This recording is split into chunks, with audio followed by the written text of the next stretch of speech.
Welcome to Caregivers and Community Connection.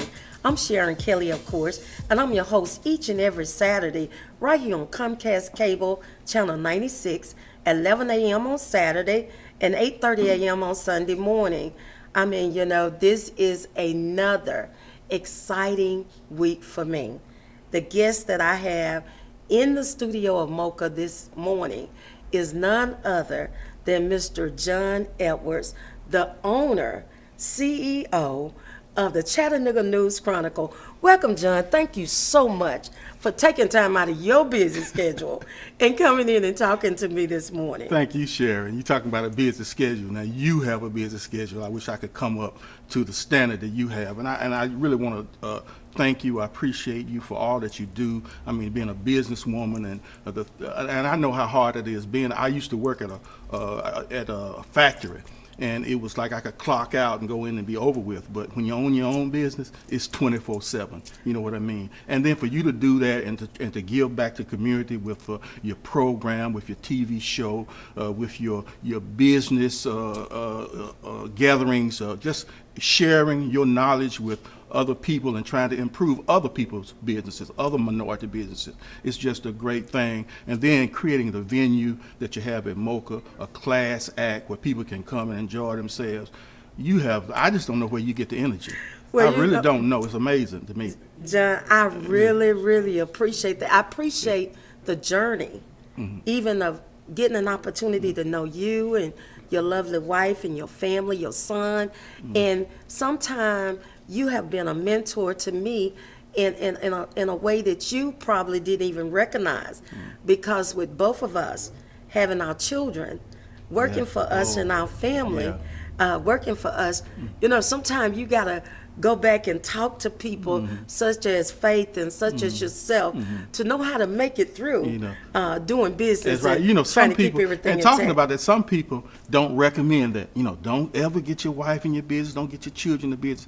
But you don't know. They don't understand. There are people that I can trust. There are people that believe in what we're doing, and they go the extra mile. And there are people that understand, your family understands when you have to sacrifice. Right. They don't always get a check, and they know, but they love what they're doing, and they do it because they're committed to it. They know it's important to the community, and they know they have to make that sacrifice. And and you have to. Some people you have to pay, but family has to make the sacrifice. And so we understand that, and if it wasn't for that, I don't think the business would have survived for 22 years like it has so far. 22 years. 22 years. 22 years. And one of the things, and the reason why you're here today is because we started the Chattanooga Community Business Professionals. Right. And our main goal was to develop wealth as well as build relationships and bring jobs in our community. We got our president reelected again. And one of the main things that I saw that we needed to do was to start doing something grassroots in the community.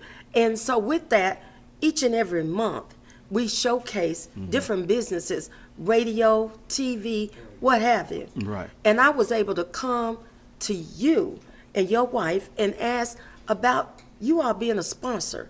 And you never hesitated. You came right on board and said, yes, we'll do it. And that's the reason why you're sitting here. But you also sitting here because you have a story. You have a story to tell Chattanooga that I'm just getting educated to, about getting off that bus, coming back to this city, thinking that you've been in the military serving our country, saved your money, but now look what has happened. You come back to find houses blowed up and smoke you could smell from your parents' home, all because of wanting to do something good for the community. Can you share a little bit of that story with Chattanooga? That was quite an experience. A lot of people know that my father, from the moment we came here from Nashville in '63, we had been involved in the Nashville sit-ins. We'd been in Birmingham working with Dr. King. And that was just the legacy of my family and my family history. We came here, and my father started a chapter of the Southern Christian Leadership Conference. Reverend Vivian, who left Chattanooga to take over the affiliates of SCLC, kind of recommended my father here to take over his church, and he did so, and we were here in Chattanooga for a number of years. Well, in 1968, after attending Tennessee State, while I was at Tennessee State University, I got drafted in the United States Army. Okay. I went to Vietnam, served almost 2 tours in combat in Vietnam. Wow.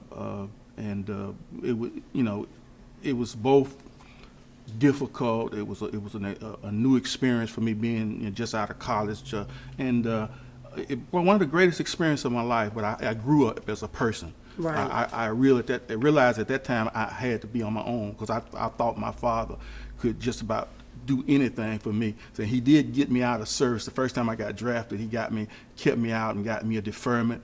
And I thought my father can do anything, until that day when the bus left and he was waving to me goodbye. But you said, Daddy, you let me down. No, he didn't let me down. But I realized, there were limits to what people can do. Right. And when your country calls, you go. And it was an unpopular war. Vietnam was very unpopular. But understanding my history, I realized that African Americans had made contributions in the Civil War, in the Korean War, World War I, and World War II that really advanced our cause as African Americans. And I looked at that part. I said, even though I'm African American and I don't have some of the opportunities that are afforded other people because I'm black, I still live in this country. So if my country calls me, I need to serve. I need to show that I can serve, even though it's not as well as I think it would be. I have to show that I can serve. Now, after doing all that serving that you did, you got out the bus. Well, because you was in combat. You couldn't spend any of that money, right? I didn't. I saved my money. I had a friend named Vincent Hall, and he was from New Orleans, and we even figured out what kind of cars we were going to have. We were going to get that '69 Buick Riviera, and we were going to do this. We were going to drive down Canal Street in New Orleans where he lived and everything. But the day I got promoted, Vincent got killed. I got promoted to sergeant, and I was so proud. He had gone on out into the field, on a combat mission. And I had gotten promoted. I was just waiting for him to come back so I could show him, and he never made it back. Wow. And, so part of that dream, of sharing it with him, that was gone. And, but what about when you got off that bus and came to your home back here in Chattanooga? They never told me until I got ready to come back what had happened. That the house had been firebombed, that it was firebombed on all 4 sides. So when that's done, they intend for the people not to make it out alive. So on my way back, I got a call, and they started telling me what had happened. They didn't want me to just see it all of a sudden. But they didn't want to tell me while I was in Vietnam, because they wanted me to try to come back in one piece. So when I got back and got out of that cab, and I could see the house was destroyed and smoke, and I thought about that. I had served my country, and this is the way, you're treated.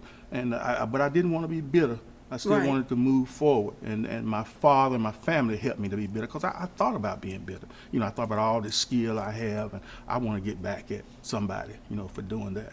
And but they kept saying, no, you can't do that. That's not what it's all about. That's not what this civil rights movement is about. And so we concentrated on other things. And that's when I got involved with the Mary Walker Foundation with my father. And Mary Walker was a former slave who lived here, learned to read and write at 117, was proclaimed the oldest student in the world. And we realized that at that time that children needed a role model, that literacy was a problem, that our disconnect from our history was a problem, and that we wanted to expose people to that. So we started the Mary Walker Foundation. We promoted literacy.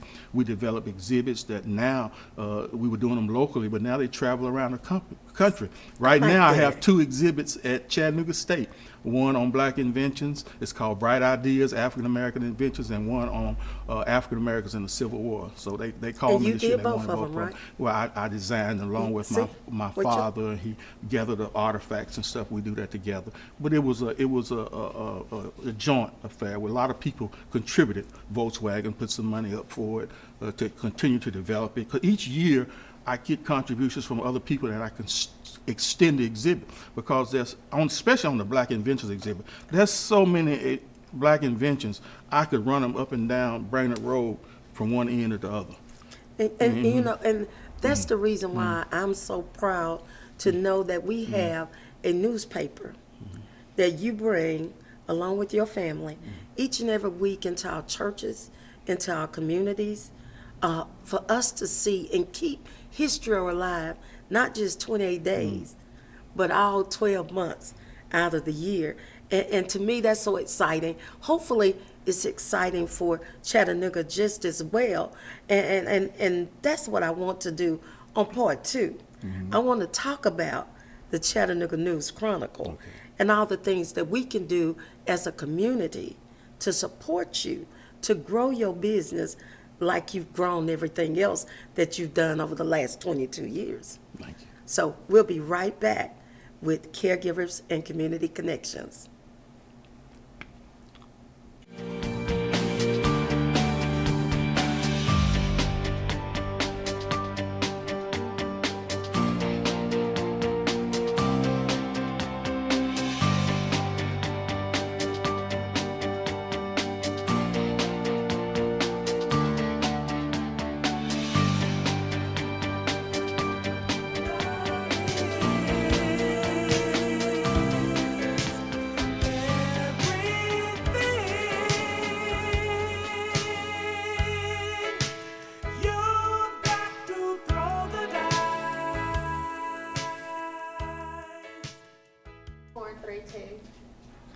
Welcome back to Caregivers and Community Connection. Again in the studio, we have Mr.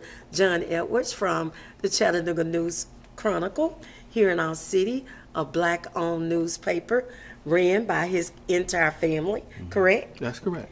And we were just talking about what happened in the beginning, but we want to talk about what's happening now with the Chattanooga News Chronicle. One thing that I find is I see articles in there that I see nowhere else.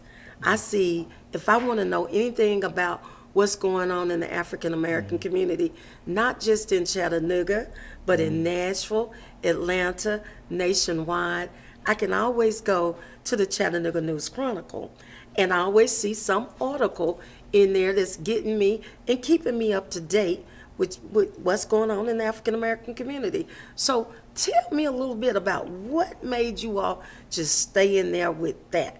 Well, Sharon, I mean, you just said, I mean, it's news by and about African Americans, for the most part.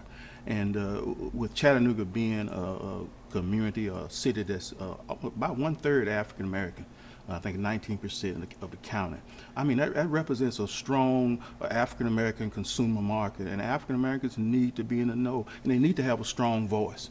And so, I have been I started working at another newspaper, I think back in the early 80s, and in sales and stuff like that. And it was a small business, but I wanted to help out, so I learned photography, I learned how to write, so I could help the paper. They weren't paying me for that. I was getting paid for my sales. But I learned everything about the paper I could, and I developed a passion for it. And when the paper went out of business, this is why it's always good to tell other people about your vision, because the blessing may not come directly to you. It may come through other people. And when a group came from Nashville and wanted to start a paper here, they had asked the older paper, that people who had owned it and gone out of business, if they wanted to get back into business. And they said no. They said, well, John Edwards, you need to talk to him. So he has a passion for it, and he really wants to start his own paper. And they directed them to me. And so that's why I said tell people about what your dream is. Sometimes people always say, don't tell nobody. Keep your mouth closed till the deal is closed. But you might not ever get an opportunity. It may not happen. Like I said, it may not come through you. Somebody else might hear something about it that has a connection, and they can pass it on to you. And that's what happened to me. And after we started a partnership in Nashville, I leveraged it into my own. Well, they were going to pay me. And I said, no, don't pay me. I said, I'll make my own money. Give me part of the business, and I will deliver, for you. And they said, oh, that's a good deal. We don't have to put any money up. You do. I said, I'll deliver. Give me a part of the business. So they gave me a part of the business, and over the years, I leveraged it into 50%, 75%, until eventually we split up, and I started. It was a Chattanooga Courier. Then I changed the name to Chattanooga News Chronicle, and it's family owned. I like the word leverage. Yeah. You constantly say that. I do. And a lot of times, everyday people don't understand leveraging their dollars. And we think, we got to stay in this one little bowl and never grow and move out. Because, I had a hard time starting a mocha. I know. Coming from senior services, the community did not understand. But in every book about business, it always say, don't put all your eggs in one basket. That's right. And tell us a little something about leveraging Well, business. leveraging is so important in business, not just in business, but in the community, and the power that we have as consumers, the power that we have as the vote, and the power we have in our business that you say. I just don't. African Americans, especially talking about African Americans, I don't think they understand the power that they have as consumers. Right. And the money they kind of spend. That if we're probably 25 to 30% of the economy of most businesses. They can succeed and fail directly on what they get from the African American community. But we don't hold their feet to the fire. We just spend our money and we don't ask them to put anything back. And so as an African American newspaper, I deliver the African American consumer to the business. If they want to get into the African American community, that's our pitch. We're in the churches, we're in the community. So if you want to get the African American consumer to buy, this is where we are, and we're the strongest growing middle class in the country. But it's not enough just to tell them that. The consumer has to believe that too. They have to go in these stores and say, hey, I've been in your store, I come in your store all the time, but I don't see you in my newspaper. I don't see you subcontracting with other minority businesses. But my family's in here. They come in here all the time. We spent money here over the years, but I don't see myself in here. I don't see management. I don't see anybody over the years who has risen up in your business. But we're keeping you in business. So that's leverage when you express that to them. If you walked into some of these stores today that don't advertise in our paper and just say that I don't see you in the Chronicle, they're going to take that back to the back office. It was a couple of people in here that said they don't see us in the Chronicle. I get a call the next week, Right. just like that. And and when every time, and I tell everybody that every time, because we tend to hate on each other when we see each other Right. succeeding. Every time an African American business is successful, the quality of life improves in the black community because that money is coming back into the black community. The dollar doesn't turn over one time in our community. We get it and we spend it somewhere else. So if it doesn't turn over, we need it to at least turn over once. In some other ethnic groups, it turns over several times. But in our community, it doesn't even turn or make that one revolution. I always say to myself, why is it that I have 18 vacancies in my adult day center, and then that's been around 15 years, and but then we have another facility that said we got 17 people on the waiting list that's not even 3 blocks away from my center, and I really don't understand why we don't utilize our own businesses. I'm not against anybody business. Business is business, but at the same time, my mom always said start at home. So we need to take care of each other because other ethnic groups do the same thing. And when we build that kind of wealth, and then when our organizations, our churches, when they ask for contributions, we're in position to do that. Right. I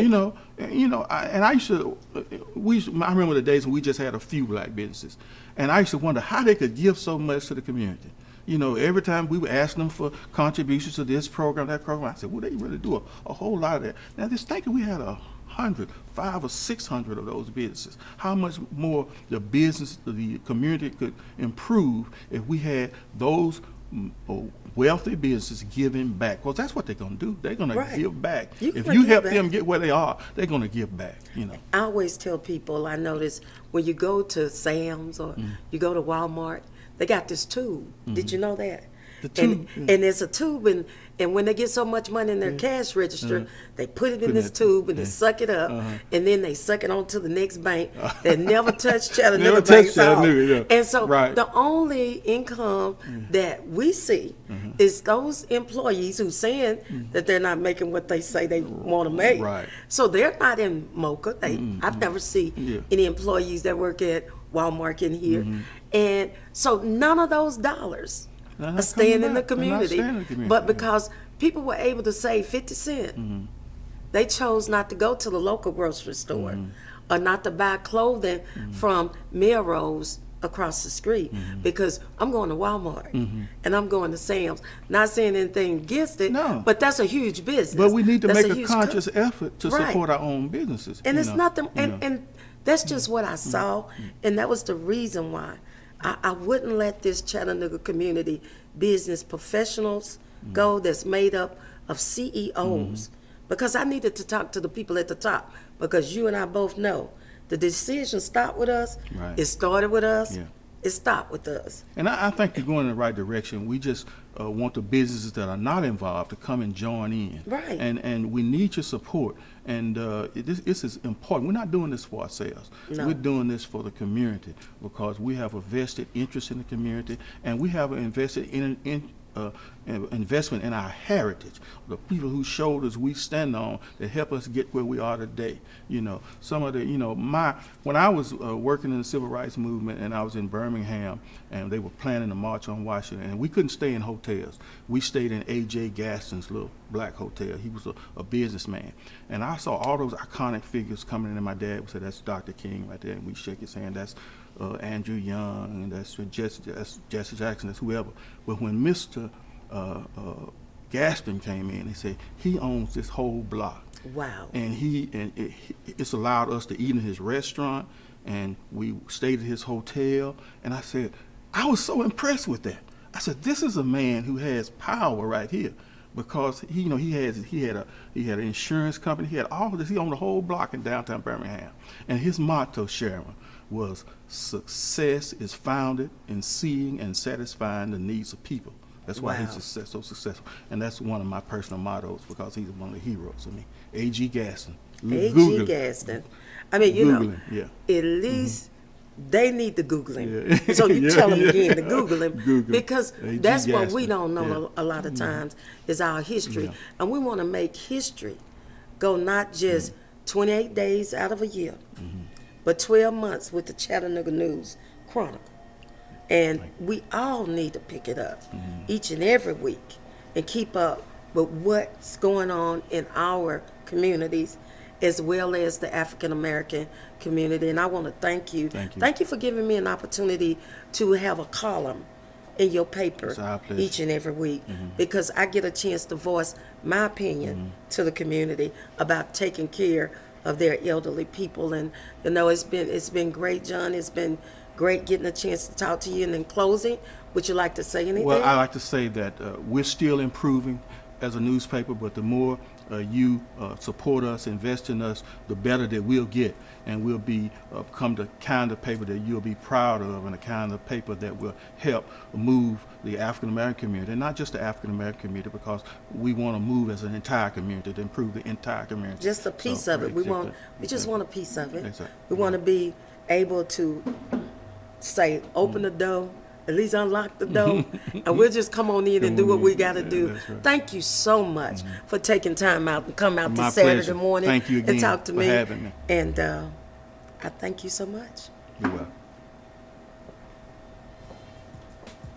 Thank you all for tuning in. Caregivers and community. I'm sure you enjoyed the show this morning. Getting all the information that we were able to get from John Edwards, the Chattanooga News. Man, that was some exciting information. But now it's time for us to go on with our announcements.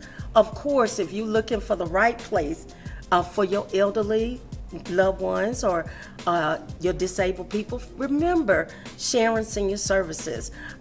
Connect with us if you need adult daycare in Chattanooga or Cleveland, or our assisted living facility at the foot of Lookout Mountain, or in-home personal care. With Sharon's in-home personal care, just call us up at 423-698-2611. We have funding through the Veteran Administration, as well as the Choices Program, long-term care insurance, and private pay. So call us today if you need help with your elderly needs. Also, let's go on in and talk about a few things that's going on here at MOCA. It was an exciting time on last Saturday. Man, the place was just packed. The house was on fire. The barcades just turned it out. I think the line was around the building. We took pictures of that. Maybe we'll get a chance to show you that. I don't know. But don't miss what I'm about to tell you. Now, we got starting to this week, Michelle is coming to Mocha. Did you hear me? Michelle coming from the West Coast. Don't wait. Get your tickets now. Go to mochajazz.net online, purchase your tickets, or you can stop by Mocha. Of course, you know we're only open here in the evenings on Thursday, Friday, and Saturday starting at 5 p.m. And then you can also come and get lunch at 5 p.m. on Fridays only. But other than that, you need to go online and get your tickets at mochajazz.net. Now, that's March the 22nd. It's going to be 2 shows, 6 o'clock and a 10 o'clock show. So remember that, a 6 o'clock and a 10 o'clock show.